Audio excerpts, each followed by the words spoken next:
we're going to show you how to take martial arts and put it into films, because it's very different when you do, especially boxing. When you hit pads or you hit the heavy bag, that's great. All the movements have to be really tight and small, and there's a purpose. But now when you're working this for the camera, because this is the perspective now as a camera, there's a lot of things that you need to do to kind of, you have to embellish a little more, and you have to become a little bigger with your moves. So that way it picks up on camera. It can read. So when you go into the editing room, you can see, this is really good, and you got to be a little bigger and animate your movements. So that's the difference that we're going to do, is we're going to take the real stuff, but we're going to make it a little more spiced up. We're going to add some hot sauce and make it good for films. So it becomes more cinematic. And anybody can do this. This is a really easy thing to learn if you just practice it. You know, like anything else, you just work on it little by little, and soon enough you can start making your own short movies and your own mini features and whatnot. Yeah? Let's do this. Punch left, punch right, hook, hook, underneath, now we kick. Let's see it, let me watch you guys, ready? Okay, 1, 2, 3, 4, under 5, under 6, kick 7, kick 8. Yo, that's it.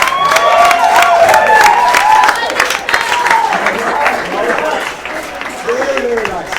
So that's all the offensive stuff, right? Now, a perfect fight doesn't happen like that in the movies. People always want to root for the person getting beat up. It's like in Rocky 1. You know what made that great? In Rocky 1, he didn't win. And it's because, right? He went the distance. He overcame a lot of obstacles, right? And so it showed that eye of the tiger. So we got to learn how to take a punch. How do you take a punch and make it look like it really sells? How does it look like a real punch? And this is where your acting comes into play. This is where you learn how to turn on the actor inside. So this is the trick. If I'm looking at camera here, right, and I'm gonna punch, I want to make sure that this goes through this line here. You see, through this perspective. If the camera's here, I'm gonna try to break this string. If there's a string from here to here, I'm gonna try to go across this. You kind of wipe the lens, right? If I'm over here, you see, wham! I have to also time this and sell my face. So it's almost like saying no. Everybody go like that real quick, even in the audience, you can just say no. So when the punch comes to about right here, you want to wait for it and then bang, you sell it. So let's say if he was back here, and the beautiful thing about this, the camera cannot tell depth. It doesn't know if he's this close and he hits me, it doesn't know if it's this close. It's still going to look like, if I sell this and I time it, it's going to look like he really hit me over here. All right, so if he's over the shoulder like that, and let's say you gave me a left hook here, a big wide one. Bam! You see? And when you have long hair, it always looks good too. Now when you wet your hair, the sweat just flies off. Right? It's more cinematic, especially in the slow-mo. But in slow motion, if we go in matrix speed, Tai Chi speed, look at, boom, I wait right there. You see? If I went here and I went early, check this out. Go ahead. Boom. It's you'll know that that's fake. It doesn't look good. But if I wait for it, if I wait, and he's doing it, and I'm watching his body language, he's turning, go ahead. You see, right there, you want to go and turn. Because then over here on the camera, it's going to look like it really hit me. I've had people watch stuff and they go, man, you really got hit. You really got nailed with that punch, didn't you? No, it's just because I timed it and I waited. Sometimes you do get hit. If you're working with an actor and they don't know distance and they're kind of spazzed, they're spazzed out, they're going to hit you. It happens. It's an accident. Anything happens. But when you know what to look for and you take it slow, it doesn't matter about how fast. They can always speed up. They can always speed up the film, right? But go slowly because it's all in the details. The details, the mechanics. Yeah, back to one. And always stay in character, because you never know. Sometimes what happens is you're doing this really cool fight scene and they don't say cut, but the people stop, right? And then it looks bad. It's difficult to edit that. But if you always stay in character, even if you're here and you're ready to go, like if the camera's like this and I haven't even done it, he hasn't even said action yet, but I'm still moving, then it's really easy to start because you're already in perpetual movement. You're already moving. But if you're standing here and you got egg on your face, right, and you're waiting, and then he says action, you're starting cold. It's kind of like getting into a classic car, starting it and driving away fast. It's not going to do that. It's going to have trouble. It's going to shake and it's going to tremble. So if you're already warm and you're moving and you're light in your feet, and then the action happens, you're already there. You're already there as a character, right? It's like if you have a really intense dramatic scene, you got to scream before you start it because you need to get pumped up, you need to release that. That's kind of how this is. Yeah, sure. All right. So anyways, with that said, so check this out. I'm going to bring you up here real quick. You guys can see this. So I'm just going to lightly have him punch here. If you don't even have boxing gloves, it's okay. You can still work on the targets. And this is what I want you guys to work on is he's going to just barely touch here. See, he's working on his form. When he does his second punch, there it is. All right. First one is here. Second one is here. So my left to his left, my right to his right. The cool thing about this is it's like a mirror reflecting. We see each other here, even though it's opposites, because my left is his right and right versus left. You see what I'm saying?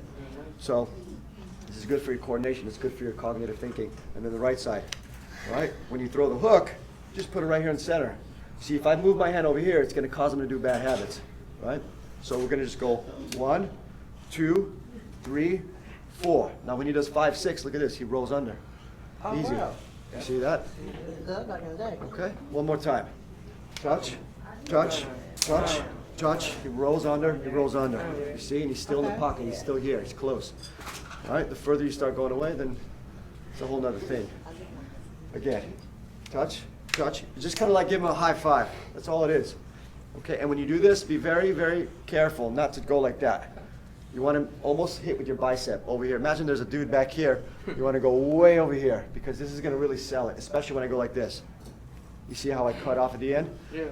This is more realistic, but this looks good on camera because it looks like I really missed. I go down. I kind of just, almost like a roof. You go this way, off to this angle, off to this angle. So once again from the top, we got 1, 2, 3, 4, 5, 6. Now, there's a thing that we use a lot called a do-si-do. So when I throw this last punch at him, he's gonna go underneath and he's gonna end up over here. I'm gonna end up over there. Look at this last punch here. He's gonna just press through. He rolls under, look at, boom. Oh, You that's see, dope. this looks really cool, especially in a top shot when you got a ladder and a guy with the camera looking down. Because then it shows this. It shows we're trading spaces. Under, look at that, boom. Right? So it's a whole another dynamic. So if we put that into play, we got 1, 2, 3, 4, 5, 6. He presses through. Back to here again. And this is just an exercise that you can practice at home. So I want to invite you guys to try that. All right? See if you can get through the first 2. I'd rather have 2 good ones than 10 bad things. All right? So let's get 2 good things. So the first 2 is going to be just this. Left, right. Okay? After BJ goes, I go. He's going to hold for me. Left, right. And then he goes. Left, right. Then I go. Left, right. Easy. Okay? Let me see you guys work that. Let's see if you can try that, okay? Yes. This is really good to work on balance, you see? It's gonna help. It's gonna help engage your core. Very good. Excellent work. Very nice. Let's go for 1 more each on the left and 1 on the right. Yeah!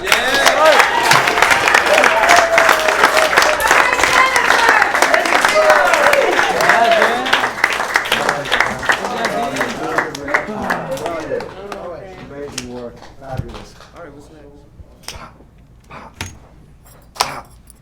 Great work. Give these guys another big hand.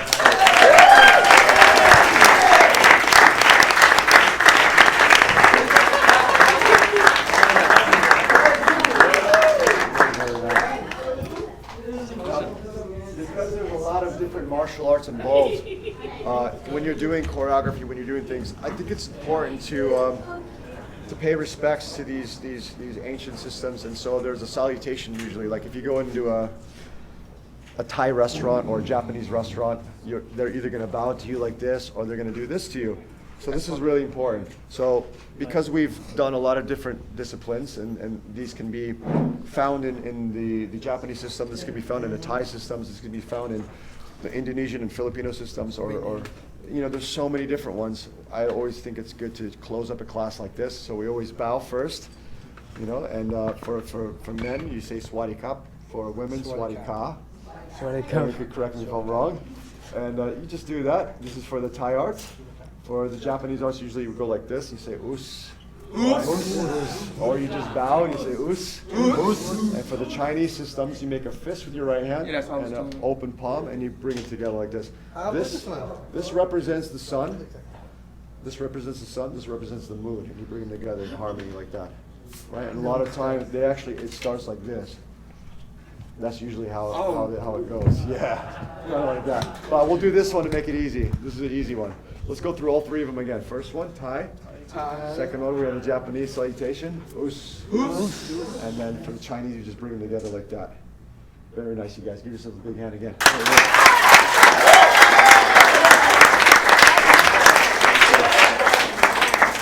Nice to have you all. Good stuff. You guys did great. You're a good teacher. Oh, thank you. You guys are, it's easy to teach you guys. Amazing work. Great work, man. Thanks so much. Let's give BJ a big hand again for the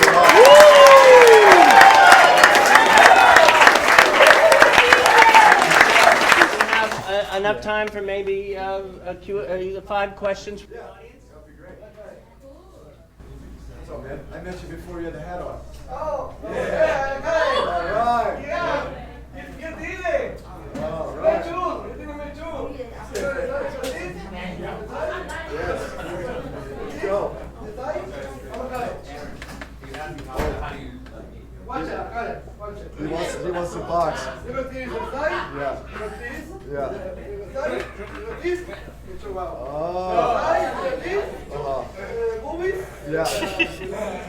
Yeah. Two peoples. Right. Yeah, you move underneath. Yeah. Yeah. I love it. I love it. Thank you. Thank you.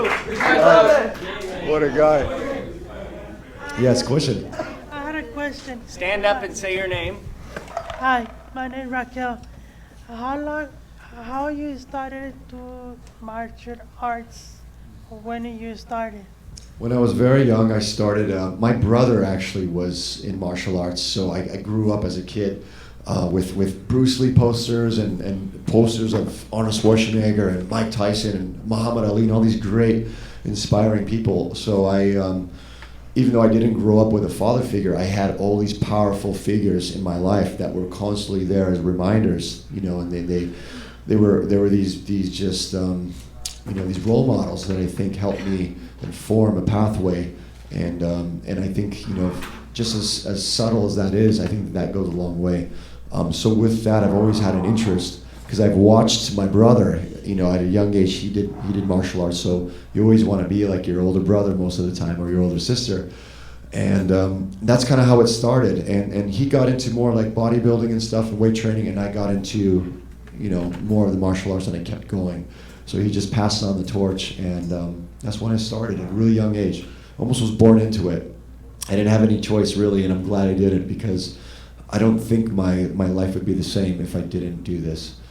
So if you have kids, if you have young brothers or sisters, or if you know a neighbor and they're, they are not playing sports or anything, I think it's a good, introduction. Just have them try it. Sometimes it's gonna be a life changer for them, and I really believe in that. So I think it's a positive influence. It teaches kids discipline, teaches them, perseverance, teaches them to have confidence in themselves, and it's made a lot of the time, and this goes for particularly boxing gyms. That's why you see the greatest boxers come from really rough neighborhoods, because if you put a boxing gym, let's just say Beverly Hills, for instance, a lot of the time you're not going to have great fighters come out of there because they have everything a lot of the time, right? And whether rightfully so, they do or don't. But if you put a gym in a rough neighborhood and the cost is very low and it's more of a community thing, you never know when the next champion is going to walk in, because if it's an expensive membership, they'll never have the opportunity, and they're literally fighting through poverty. That's where this usually comes from. It's not a rich kid sport. So that's what I think is so beautiful, is that you still see these gyms popping up here and there, and they're in those areas, because it's gonna really inspire the community, especially the kids. So I started at a young age, and again, if it wasn't for places like that, then I probably could have been running with the wrong crowd, and many times I was around the wrong people. And thankfully for my teacher, he would always know where we would hang out. He knew where to go if we weren't in class, and he knew where to find us. And he would look at his watch and said, "I'll see you in 4 to 5 minutes, okay?" And we're like, oh man. So you have to, you're never going to say no to that. You have to show up. Now you've made a deal. You've made a commitment to him or to her. Some of my teachers in martial arts have been female, and I've learned a lot from them. Sometimes more than the male teachers. So I think looking for that, looking to be coached, looking to be coachable, and being coachable and being open to the idea, I think is something that anyone can learn from. So I hope that answers your question. Thank you. Welcome. Let me get the microphone. I'll get you. Would you rather I stand, sit? I feel always better kind of being here. I can just stretch. Hi, my name is Mikkel. Questions. Yeah. More of a fun question. Are you more of a Mortal Kombat or Ah. Street Fighter? And if so, who's your favorite character? I growing up? I grew up playing both. I'm really into, actually, I love retro gaming. I love going to, there's a place in downtown LA called 82, and it's they have a whole pinball side, so you can play like really nice, immaculate pinball machines from like the 70s and 80s and 90s, and then you have all the games like that, and they have like a DJ playing, and you can see people playing against each other on Mortal Kombat. So I love Mortal Kombat, and I've always picked Liu Kang because he reminded me of Bruce Lee and his moves and everything, and I just I loved his character, and I always went to pick him. So yeah, definitely Mortal Kombat, but I love Street Fighter too. Great movie. And also a great game, of course. But I was told that most of these things, they usually start off as like comic books, and then they kind of find their way into the gaming. In cartoons, yeah. A lot of the Japanese manga. I love Japanese animation. There's one called Rurouni Kenshin, which is a great Japanese anime, and it's about a samurai. I think it used to be called Samurai X, actually. But it's about a samurai that vows never to kill again, and it's during the imperial era of Japan, when the use for samurai were no longer needed, because now imperial Japan, they're phasing into a new generation. It was just like the turn of the century almost. And anyways, this character, he uses a reverse blade sword, so that way he can never cut again.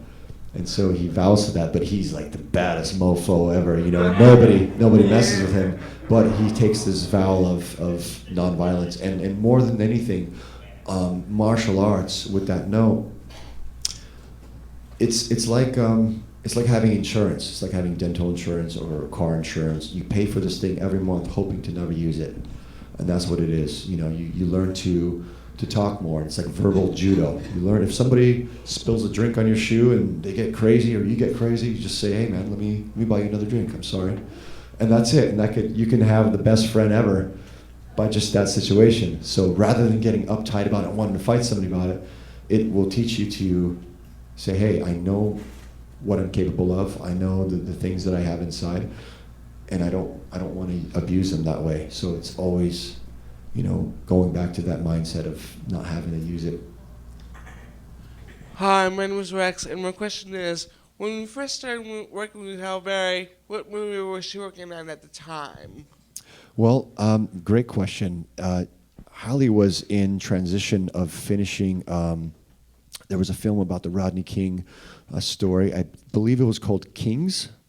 I think that was the name of it. I didn't get to see the film, but she was doing that, and that was like the newest thing at the time.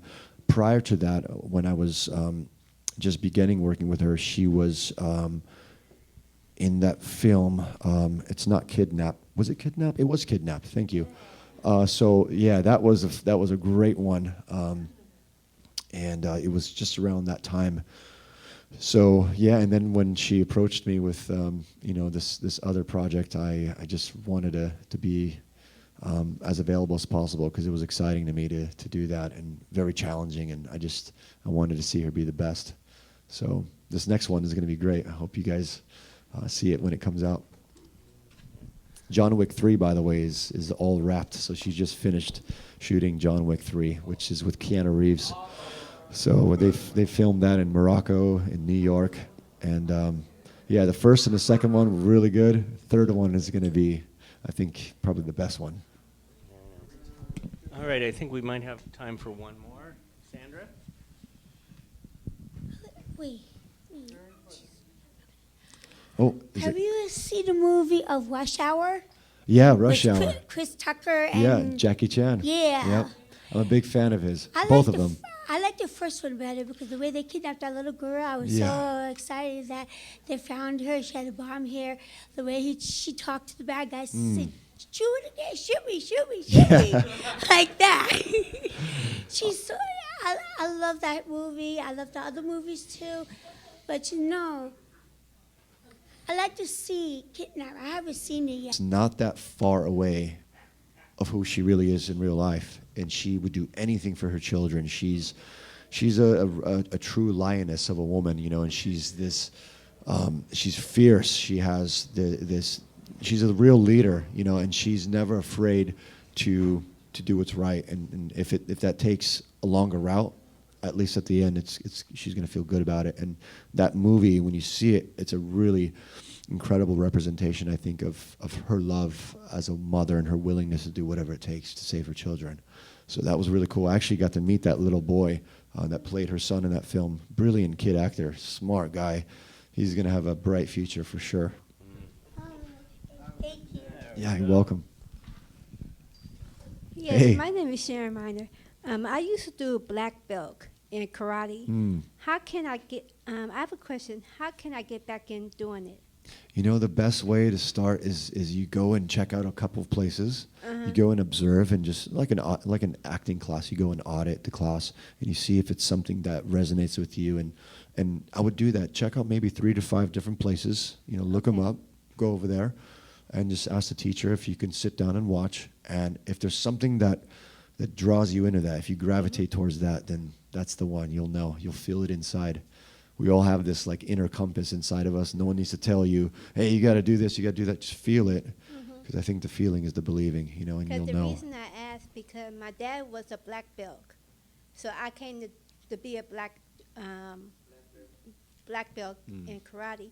So that's why I was asking you, how can I get back in it? Yeah, just check them out. Check out the different places, and you'll know the one that's right.